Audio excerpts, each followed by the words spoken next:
Dan satu-satunya yang disebutkan dalam hadis qudsi, amal yang langsung, bukan hanya disaksikan, tapi dijawab setiap kalimatnya oleh Allah. Dijawab setiap kalimatnya oleh Allah, itu adalah salat.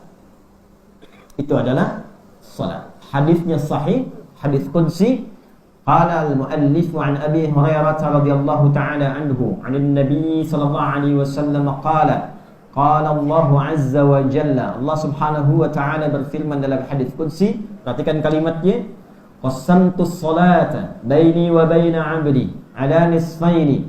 Aku membagi salat itu ke dalam dua bagian, kata Allah. Wa li 'abdi ma sa'al, ada bagian yang menjadi kewajiban hamba untukku, ada bagian yang menjadi kewajibanku untuk hambaku.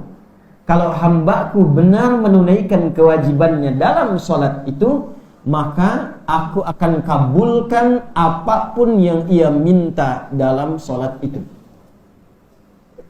Ini rahasia besar.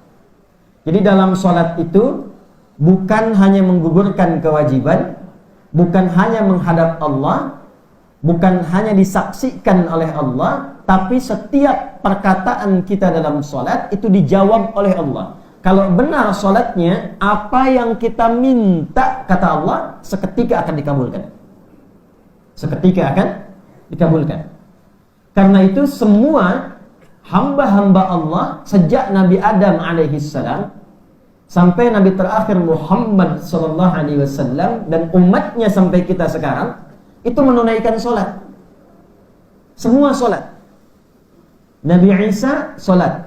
Quran surah Maryam surah ke-19 ayat 31 sampai dengan 33. Wa awsani bis shalah. Allah memerintahkan kepadaku untuk menunaikan salat. Nabi Musa alaihi salam salat. Quran surah ke-20 Taha ayat ke-14. Innani anallahu la ilaha illa ana fa'budni wa aqimis salata lidzikri. Nabi Zakaria alaihi salam itu diberikan keturunan, mintanya dalam salat. Jadi saat salat mohon kepada Allah dikabulkan. Itu ada kisahnya diviralkan di Quran surah ketiga Ali Imran ayat 38 sampai 39. Hunalika da'a Zakaria rabbah qala rabbi habli min ladunka dhurriyyatan thayyibah innaka sami'ud du'a. فنادته الملائكة وهو قائم يصلي في المحراب أن الله يبشرك بيحيى. Jadi Nabi Zakaria itu minta sama Allah diberikan keturunan, padahal secara medis, secara klinis itu tak mungkin punya keturunan. Medisnya mengatakan ini tak mungkin istrinya mengandung. Maaf, karena secara klinis divonis monofos dan mandul. Tapi memohon dalam salat, minta kepada Allah. Ya Allah, manusia mengatakan mustahil aku punya keturunan, maka aku berpaling dari pendapat manusia, aku mohon kepadamu saja. Inilah fikih dalam Quran. Kalau ada manusia mengatakan itu tak mungkin, ini nggak bisa, maka itu tanda langsung dari Allah, langsung mintakan kepada Allah, karena Allah ingin berkenan mengabulkan tanpa campur tangan manusia. Itulah fikih Qurannya. Maka memohon kepada Allah lewat apa? Salat. Nabi Ismail alaihissalam bahkan meminta semua keluarganya salat. Minta semua salat. Itu diviralkan di Quran surah 19 Maryam ayat ke-55. Wa kana ya'muru ahlahu bis-shalah. Dan adalah Ismail alaihissalam meminta semua keluarganya salat.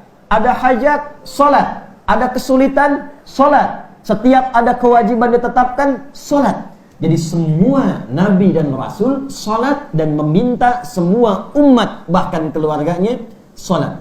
Nabi Muhammad sallallahu alaihi wasallam bin Abdullah bin Abdul Muttalib bin Hashim bin Abdul Manaf bin Qusay bin Murrah bin Kilab bin Ka'ab bin Ghalib bin Fihr bin Malik bin Nadar bin Kinanah bin Khuzaimah bin Mudrikah bin Ilyas bin Nizar bin Mudar bin Ma' bin Adnan bin Abdi bin Adri bin Muqawwam bin Nahur bin Tarikh bin Ya'rub bin Yasjud bin Nabit bin Ismail alaihi salam bin Ibrahim alaihi salam bin Azar atau bin Nahur bin Abir bin Kinan bin Arfakhshad bin Sam bin Nuh alaihi salam bin Mikhlail bin Matushalah bin Kinan bin Anwas bin Thith bin Adam alaihi salam.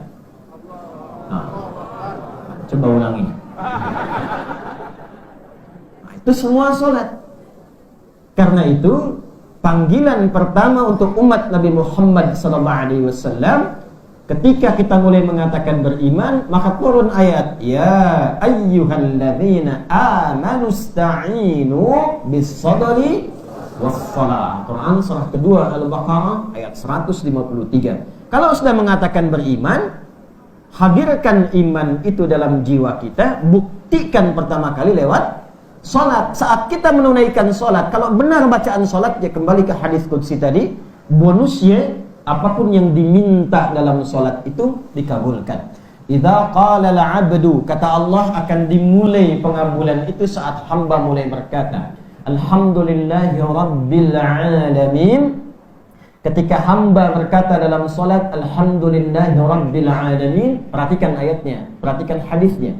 Qala Allahu azza wa jalla, Allah langsung menjawab, hamadani abdi, hambaku sedang memujiku.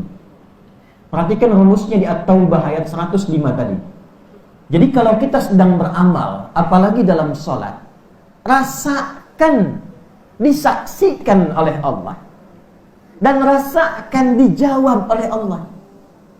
Itu yang disebut ihsan. Hadis riwayat Muslim, nomor hadis yang ke-8.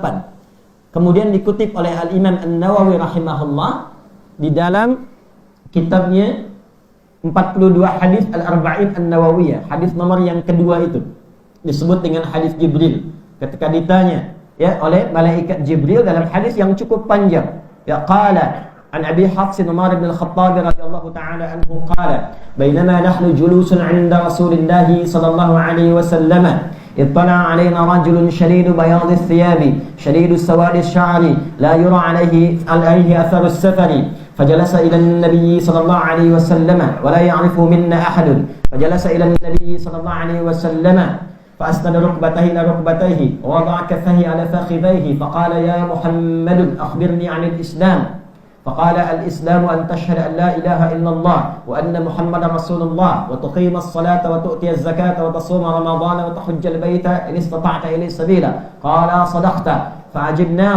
فعجبت عنه يسأله فيصدقه فقال يا محمد أخبرني عن الإيمان فقال الإيمان أن تؤمن بالله وملائكته وكتبه ورسله واليوم الآخر وتؤمن بالقدر خيره وشره فقال صدقت فعجبنا يسأله فيصدقه فقال يا محمد أخبرني عن الإحسان فقال الإحسان أن تعبد الله كأنك تراه فإن لم تكن تراه فإنه يراك.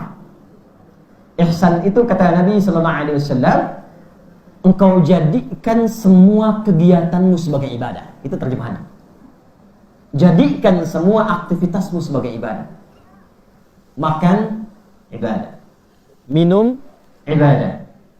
Berkata, ibadah. Memandang, ibadah. Semua perbuatan yang diniatkan sebagai ibadah, itu disebut dengan amal soleh namanya. Nah, amal soleh itu, amal menjadi soleh, itu karena iman. Sebab iman itu yang menjadikan sebuah amal jadi soleh. Jadi kalau tidak ada iman, tetap jadi amal, cuma tidak ada solehnya. Paham?